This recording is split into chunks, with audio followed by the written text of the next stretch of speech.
Hello, so for today we're actually going to talk about fast nining, which is a little bit more of a niche strategy, especially on the current patch, but this is going to be a guide on when and why to rush to level 9, when you can try and go really fast to level 9, play around legendaries as your main carries, or when you're trying to decide whether or not you can cap your board around level 9, or if you should be rolling deeper on your lower levels to hit your units. We'll discuss all of that today, but first I just want to do a little refresher of some typical strategies in TFT. There's two of the main ones that you normally would hear about, which is reroll, where you're playing around low cost units, staying at a low level and trying to hit 3 stars of those units. And then there's level 8s, fast 8, sometimes you hear it called, or playing around 4 costs, which are the two I would say big strategies that you would try and employ in TFT. A lot of times you're thinking about your carry either being a low cost unit that you're rerolling, or you're thinking about your main carry being a 4 cost that you're going to try and get to level 8 in order to find.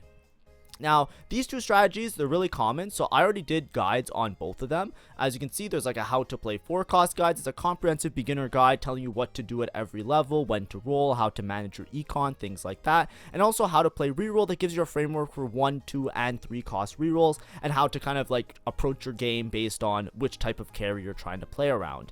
But one thing that I did leave out in both of those videos, and I think there were some questions about it, is the forbidden tech or the last strategy that you sometimes hear about, which is greeting or playing to fast 9.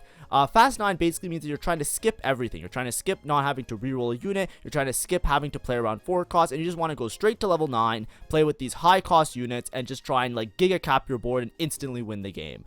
This is rare. Do not do this very often is what I would always recommend, is why I usually make this video a little bit after I make the other ones. This is usually something you can only make if your game goes well throughout the game. A lot of times it's an indicator that your game is very high roll in your first 2 stages, or stage 2, stage 3, that allows you to easily make it to level 9 and have enough gold in order to hit a board that is meaningful. The idea is that you're trying to cap out around 5 costs early, but of course this is often limited by you high rolling your way up until there. This isn't a typical strategy right now, by the way, because there are a lot of reroll comps that are relatively strong, and a lot of the level 8 comps are pretty complete on level 8, so there's not a big incentive to go to fast 9, but I will talk about 1 or 2 strategies that this usually ends up being revolving around. But of course, your strategy might change throughout the game. Sometimes you might be playing around a level 8 board and you just happen across all your units, and then you decide, you know what, we'll just save our gold and we'll roll on level 9 odds, and it'll give us a better chance to cap out our board. Fast 9 was actually really interesting because this was a strategy that existed in the first week of the set. So in the first week or so, Fast 9 mentor boards were really strong, but then a lot of the 5 costs got nerfed and that whole line kind of got decomposed a little bit. So it's not as common of a strategy, but this might be something that's very familiar to you, especially if you started playing right at set launch, because this was the dominant strategy actually. So just a little fun fact, if you're starting a little bit later, this was super relevant if I made the video like 2 weeks ago, but you know, of course, I thought the other videos were more important. But anyways, what is fast nining? Fast 9 this, fast 9 that. Let's talk about it. Basically, it's a general term for going to level 9 to roll most of your gold. Hopefully, it's a little bit obvious, but the idea is that you're often level 9 on stage 4 or early stage 5, and usually that's considered to be fast. Typically, when people refer to fast 9, it's usually like on stage 4 you're level 9, like either on after carousel round, so like 4 or 5, or like if you're so rich you make it on like your 4-2 roll down, you just commit it to being done on level 9. But even getting to level 9 early on stage 5 is pretty fast for most games, and it often means that you're not rolling your gold very deep on level 8, either meaning that you high rolled on your level 8 roll down, or you're in a good spot to just like cap out your board really high. So when should you fast 9? The main reason that you want to fast 9 is because you're high rolling. The idea is that you're going to level 9 to play around 5 cost units that are going to be stronger than some of the low cost variants. Additionally, if you're playing around a level 8 board, a lot of the level 8 boards cap out around 5 costs anyways, so you're trying to kill 2 birds with 1 stone. Hits your 5 costs and have better odds of hitting the 4 costs on the level 9 roll down as well. A lot of times, fast nining becomes a little bit more common with specific encounters and augment combos, which we'll talk about after. But if you have a huge influx of gold, or the whole lobby has a lot of gold, a lot of times people will end up just pushing levels because you're better off just like rolling on level 9 than plundering a lot of your gold on level 8 and then purposely hurting your cap relative to some of the other players.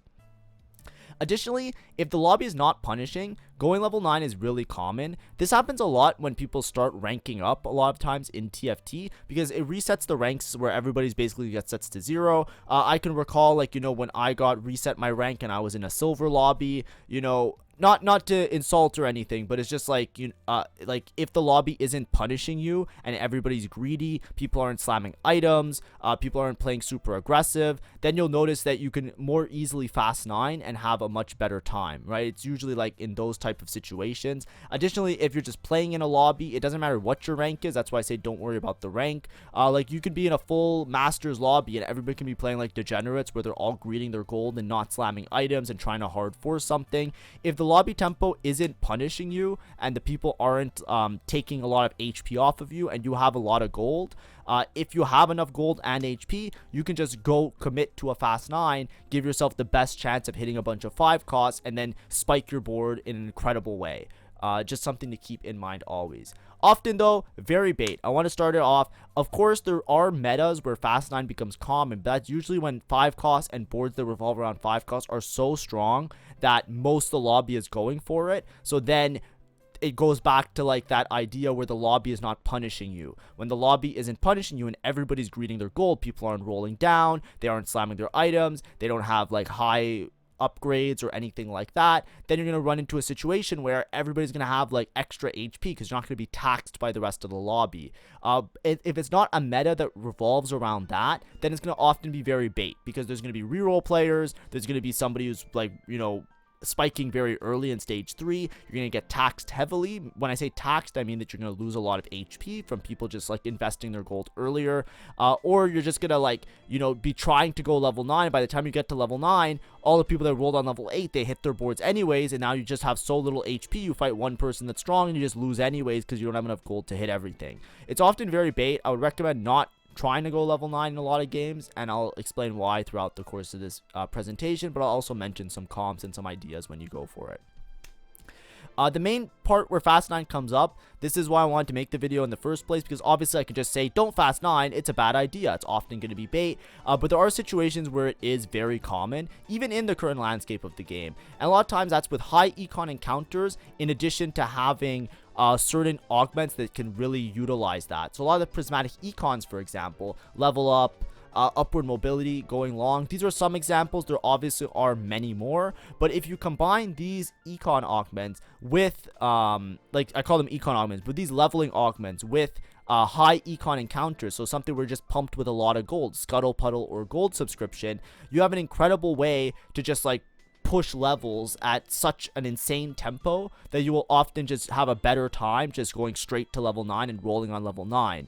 Now obviously you could still use this and roll like infinite gold on level 8 and just make sure that you upgrade everything, but a lot of times it's usually these type of scenarios where you're in the contender or the question of whether or not you're gonna make it to level 9 or just do your main roll down on level 9.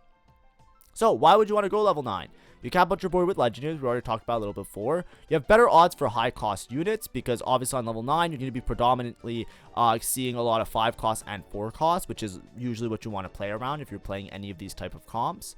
And then also it can also bring out the full potential of certain comps. A lot of boards, they are quote unquote complete on level 8, but some of them cap a lot higher whether or not you hit the 5 cost to give that final synergy, or to like be like the kingpin of your trait and kind of like help carry and do a lot of damage.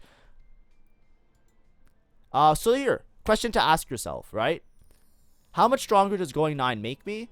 And is it better to use my gold at a lower level? These are the two main questions that often will come up, but then you also have to ask yourself the risks to go level 9. So of course, like when you're playing any board, there are lots of boards where they cap out around 5 cost units. For example, if you're playing around, I know Volibear just got nerfed, but if you're playing around Luchadors and Edgelords, Braum is great. Braum makes it so you can hit 4 Luchador and makes this really complete. If you're playing around Sorks, Gwen is really powerful, and a lot of times dual carry with Gwen is going to give you the best potential to top 4 and have a good cap. And then additionally you have stuff like Yuumi. Yuumi, obviously, like you want to hit 5 Prodigy. In order to hit 5 Prodigy without an emblem, you need to eventually hit the Seraphine. and in order to hit the Seraphine and fit her on your board, you often have to be level 9. Now, would I say any of these boards are fast 9 boards? No, because a lot of times if you're asking yourself the question of how much stronger is going 9 going to make me, or is it better to roll at a low level, a lot of these boards are not going to be stable unless you have your lower cost units upgraded, your 4 costs as your main carries. These are still going to be your main carries a lot of times, and the 5 costs are more like icing on the cake. If you skip too far ahead, even if you hit the upgrades, the chances are you won't be stable enough if you don't have everything upgraded with the board. So a lot of times you have to stagger the way that you roll, and that's why you would roll on level 8, evaluate your board, see if it's worthwhile to go 9, and then decide to cap out your board later, because you can still play for placements, you can still do well, you can still get a top 4 without making it to level 9, but if you play on too thin margins and you try and push something that's not necessarily good, either your HP isn't good, your econ isn't good, or your spot in general isn't good to actually use your gold on level 9, you can easily grief a game where you would have infinite gold to roll on level 8, guarantee your upgrades, guarantee your stability, and then go 9 later in the game. So just in terms of some lobby tempo, so I wanted to make 2 examples, high tempo and then low tempo lobby. So for example, when I say high tempo lobby, if players, like I was saying before, are very strong early, or they're rerolling. Let's say there's a lot of rerollers in your lobby. Let's say there's a Kate reroller, there's a Kaisa reroller, and there's some other reroller. You know, you're going to get taxed really hard. Preserving HP is going to be hard. These are the types of lobbies where you never really want to fast 9. Even if you have the econ to do so, by the time you make it to level 9, you're probably going to have to wait a couple of extra turns to accumulate enough gold to roll on level 9. And then in that case, you're often going to be in a way worse spot anyways. So what you really want to do is you want to try and match them. If there's a lot of rerollers, you might want to consider a reroll line, just to make sure that you can roll your gold earlier and not lose too much HP in your early game. Or in the worst case, you want to roll really deep on level 8, make sure that you have lots of upgrades so that when the rerollers come to tax you, you're a lot more stable and capable of holding your own against them. In other situations, sometimes you're in a low tempo lobby. Maybe players are really weak. Let's say they all just don't have their upgrades. Let's say you're the one that has the HP lead and you're the one that's win streaking because you naturaled them an upgrade. Let's say you had like a Mundo 2 and a Gnar early and you're just winning every single round. These are the times where you know that other people are obviously going to spike harder, they're lose streaking, they're going to econ up. You have the potential to pressure and to do things more aggressively, right? You can choose to continue the pressure lobby, roll your gold at a low level, but if you're not going to get punished for it, so if a lot of people are greeting, a lot of people are trying to spike later, you can spike equally as hard, if not harder, by then applying your gold much later. Going for that fast 9 in order to hit those 5 costs, whether or not you're playing a 4 cost board or you're playing some sort of dedicated 5 cost board. Oh, excuse me, that's the VOD channel. So example, what should I expect on level 9? What I wanted to show here, now this is going to be an example with an odds calculator. Just beware, this will be a little bit of a flashbang, so watch out. Bang. I don't know how to make it in dark mode, but this is the site that I often use. It's basically somebody made it on GitHub, and it's kind of like a little bit of a roll simulator, so you can put like what desired units you want, like in terms of their cost, and you can also put your current level. So for example, what I want to show here a little bit was how the odds and some of the gold that's invested changes when you're rolling on level 8 versus level 9, just to make it a little bit visually clear. So for example, let's say we're looking for 4 costs, right? 4 costs, you can roll on different levels. A lot of times you're either rolling on level 8 or you're going to roll on level 9. So let's start with level 8. Let's assume like we're just going to leave it at 0, like no copies of the units are gone. A lot of times for a level 8 roll down, you're looking to spend around 50 gold on a roll down, right? 50 gold on a roll down, you have a low chance of finding a pair and have them fully upgraded. This is like rolling for a 4 cost on level 8, obviously. So a lot of times if you're rolling 50 gold on level 8, you'll have like a low chance here of hitting your fully upgraded unit. You'll often find like around 1 to 2 copies, but you're almost guaranteed guaranteed to find 1 copy of the unit. That's why I always say like you usually want to have around 50 gold to roll down, because like if you high roll, you can hit the 2-star. If you don't high roll, a lot of times you're going to be paired on the unit, which is going to give you a good chance to eventually find that unit to upgrade and stabilize yourself. And if not, you at least find 1 copy of the unit, and that's usually how 4 cost roll downs typically go. So a lot of times when you do a level 8 roll down, you usually roll around 50 gold. Of course, if you roll way more gold than that, to get from level 8 to level 9, it typically costs like an extra like 50 gold or so, or like, you know, close to like 40 gold. If you have 90 gold, of course, you're like very likely to find multiple copies of your units, and you're gonna have a good chance of finding the upgrades. Of course, if you go on level 9, however, level 9, and you roll around 50 gold, you'll see that the odds, like, obviously you're very likely to find still 1 copy or 2 copies of the unit that you want to play, but you're still not super likely. Like, it's still close to like a 50-50 on whether or not you actually hit the upgraded 4-cost unit, even rolling on level 9. So a lot of times your expectation in a lot of games is still only to find 1 or 2 copies of the unit. The problem with this is that this is only accounting the gold that you're using to roll, and I'm only looking at 4 costs. A lot of times when we try and fast 9, we're actually looking for 5 costs. Now this is where things get really crazy. So with the 5 costs, if I'm rolling 50 gold on level 9, you can see that the odds are actually very abysmal, even on level 9, to find an upgraded 5 cost. This is what's not super intuitive. A lot of times people fast 9 either to play around 4 costs, which sometimes makes sense. I tried to illustrate it there, but a lot of times if you're playing around 4 costs, you can just use the gold and guarantee a lot more upgrades and a lot more copies of the units by just rolling on level 8. Using the gold to level to 9, usually it's because you're looking for 5 cost units. Now, this is particularly great if you're looking for 1 copy of a 5 cost and it spikes your board really high. There are some comps that do spike really hard with 1 5 cost, but they're not that common. Some of them could include like Soul Fighter, if you're trying to play 8 Soul Fighter, for example. Of course, I can illustrate them here, right? Like Soul Fighter with, I'll remove the Karma and I'll just put a Samira here for illustration purposes, right? Soul Fighter with 8 Soul Fighter is a huge spike, so finding 1 Gwen could be really meaningful in order to hit that high threshold. But additionally, other comps could also fit in the synergies that make them a lot stronger, and we already talked a little bit about Luchador. However, what a lot of people anticipate is that I go level 9, I'm just going to hit every copy of the 5 cost, and then I have a 5 cost carry. And the answer is probably not. A lot of times you're only going to hit maybe 1 copy of the carry, and it's going to be very unlikely for you to find 3 copies of that unit in order to hit, and that's with a 50 gold roll down. This isn't even accounting for the fact that you have to pay for the 5 cost. So if you're if you have 50 gold and you're trying to find an upgraded 5 cost to carry, it's actually going to be closer to like 35 gold because you're going to spend 15 gold on the units. You have a very abysmally low chance of actually finding and hitting that upgrade. Now, of course, this isn't with filters of like other people buying other copies of units and other things like that. Obviously, there's other nuances and other things to explain. But a lot of times, that's just kind of how the cookie crumbles. So level 9, you really need to have like an infinite amount of gold. You want to be rolling like a significant portion, or you got to be prepared to be stable with only 1 copy of the particular unit that you're questioning or looking for in general. So just keep that in mind. Now, if we're talking about like what a good fast 9 board is, typically fast 9 boards aren't going to be ones like these ones that I was talking about before. Some of them are okay if you spike off 1 unit, but a lot of times you're usually just going to roll on level 8 and you're going to hope that you find the unit on level 8. And if you don't find the unit on level 8, you're hoping that your 2 stars are going to stabilize you so that you can eventually make it to your level 9 board and find the unit later in the game.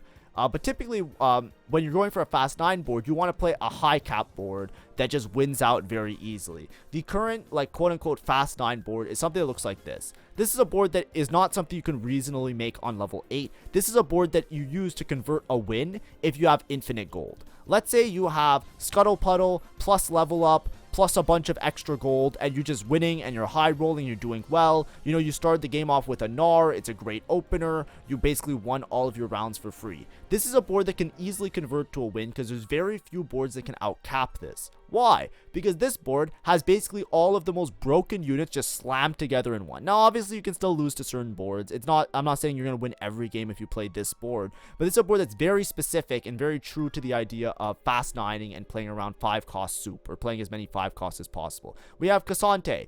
Insane frontline unit, really powerful. We have Crystal Gambit in, so you get some extra gold, some extra cash outs to help cap your board. We have Brahmin, so if we're starting to win rounds, or we get the champ bonuses, but also he's just an incredible stun bot. We have Jarvan, incredible stun bot, providing strategists to the whole board. Then we have in our backline, we have Varus. Varus doing insane numbies. Varus is a really strong unit, it just has really awkward synergy, so it's hard to play around Varus in particular, because a lot of times if you're playing boards that lead into Varus, they're not particularly great, and then Varus is good if you can just teleport to him, but it's often difficult. TF scales and does really well with attack speed. Janna just gives 3 really good synergies for the board. We have Luchador, so we can play Gnar for the Sniper Luchador synergy. And then we have Zyra, which gives our whole team attack speed and also scales really well. A lot of times this is a board where obviously if you have infinite gold, like if I said, hey, I have infinite gold, let's create a board that kind of works out really well. This is an example of a board. And as you can see, because we're playing around all of these different 5 costs, this is what you would call like a fast 9 style board typically. There are lots of other boards that were like this. I'm sure last set you guys remember there was the Urgot board that did a similar thing. It just picked all the broken 5 costs, slammed them together. Even earlier this set, there were a lot of boards that played around Gwen and Yone and Mentor earlier on. Those boards aren't as weak, so aren't as strong, so I'm not going to show them in the video. But basically, they look something like this, and you basically just played Mentor with these 2 units, and it was pretty strong. But a lot of times, these are the type of boards that you aim for if you have infinite gold, and fast 9ing, like if you're committed to that strategy, is usually a way of converting infinite gold into an infinitely strong comp. That's like the idea that you're trying to do. You're trying to take an excess of gold and just try and find a way to spend it, which often involves finding lots of these upgrades, because then there's going to be very few units that can compete, because you're going to be having so many threats with all of these expensive units. But it's always good to know these type of boards in case you're ever like, you know, infinitely rich and you need to figure out something to play. Of course, when we're talking about these boards though, I always mention you always have to ask yourself whether or not you actually go level 9 or upgrade. Obviously, if you're going for fast 9, you're basically trying to play around these insane boards. But let's say you're playing around a normal board, right? This is a Sork board. Here I put a little squiggly line. The squiggly line is to illustrate the bench. So I'm just trying to do it as a visual representation. So this is my board at the top. This is what my bench has in terms of my units, just to try and represent it. Let's say I have a board that looks like this, and I'm playing like a Karma Sork board. It's very popular, very common. It looks kind of like this. A lot of times what you do is you'll end up dropping either Kennen or Ahri, and you will eventually play a Gwen. Well, let me just find the units. You will eventually play a Gwen and a Braum as high cap units. However, what I would say is that unless you're really high HP and you're really far ahead, it's going to be really hard for you to commit to go level 9 to play around these 5 costs. A lot of times what you're going to have to look at is your 4 cost units. Rise doesn't matter too much in this comp because he doesn't do that much damage. But typically you're looking at your Karma and you're looking at your Jarvan, and you're trying to figure out what we're doing with these units, right?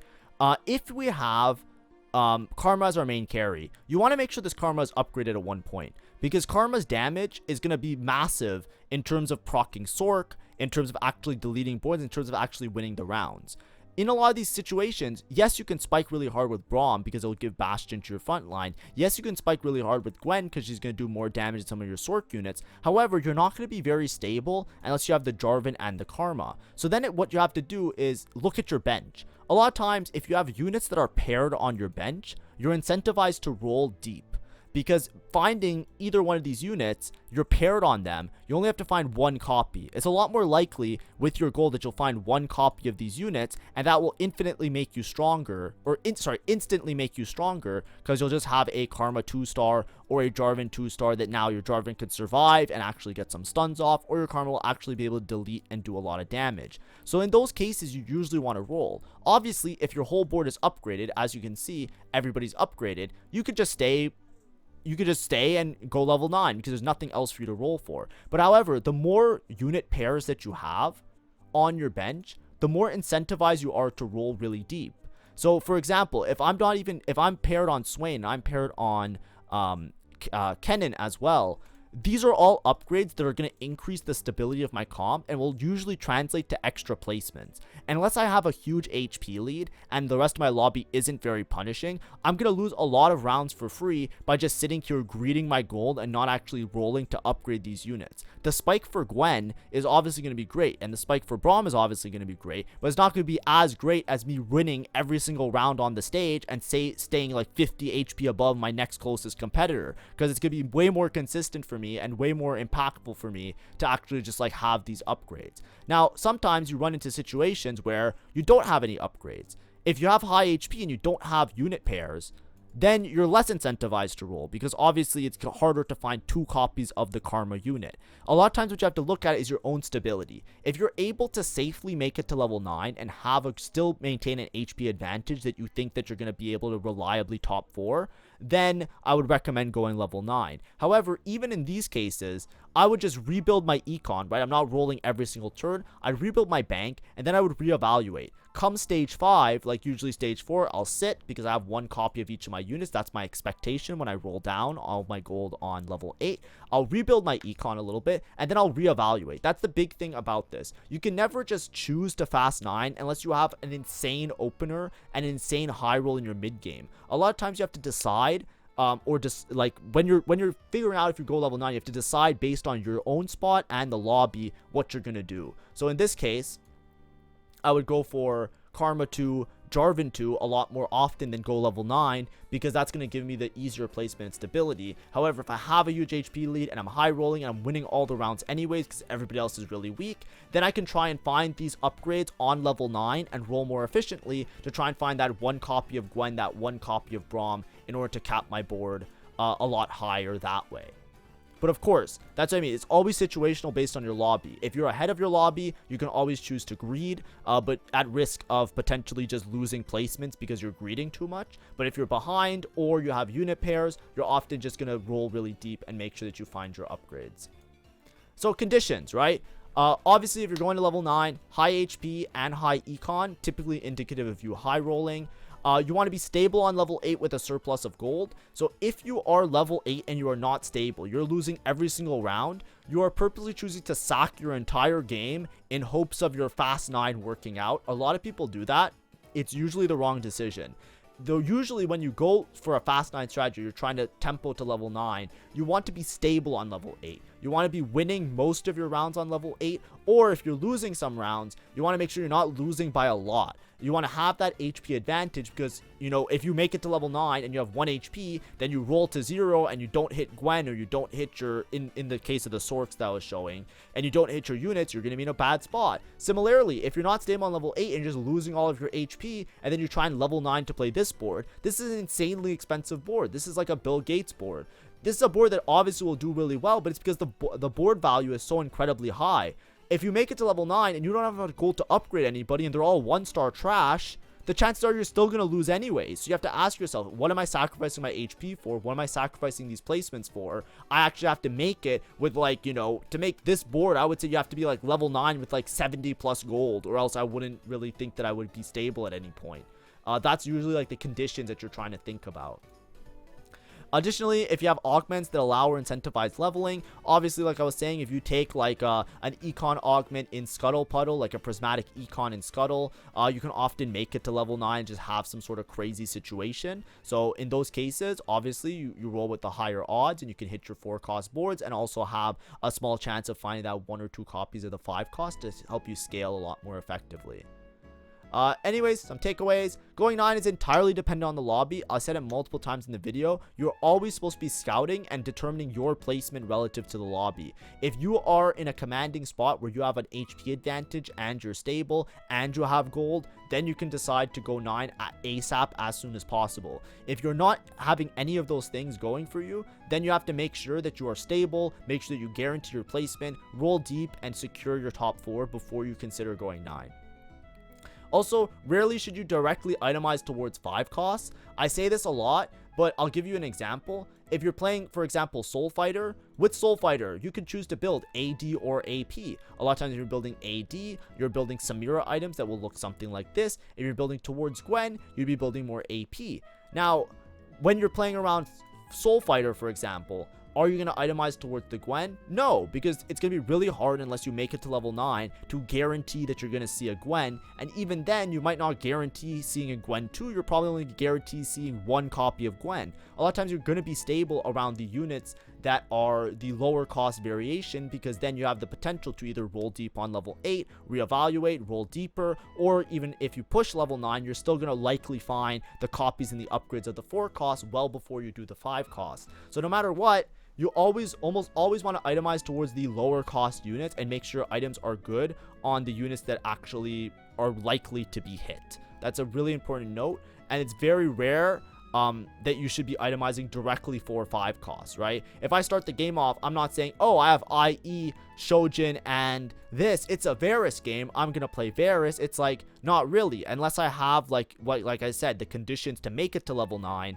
I'm not going to be considering that as my main itemization. And that only works in certain situations, like I mentioned before, econ with prismatics and all of that. Additionally, you always want to gauge whether you roll for upgrades or if you use your gold for leveling. We talked about some examples, but it always comes down to how many unit pairs you have and what upgrades are important. If you can find all your upgrades and you can high roll, then obviously you just go to level 9. But if you don't have your upgrades, scout your lobby and see, am I going to win most of these fights? Do I have enough HP to survive making it to level 9? And what's actually there for me on level 9? If the answers to these questions are a little bit whimsical, then obviously you want to roll deep, make sure that you hit your upgrades, guarantee your placements, and then consider capping out your board with the level 9.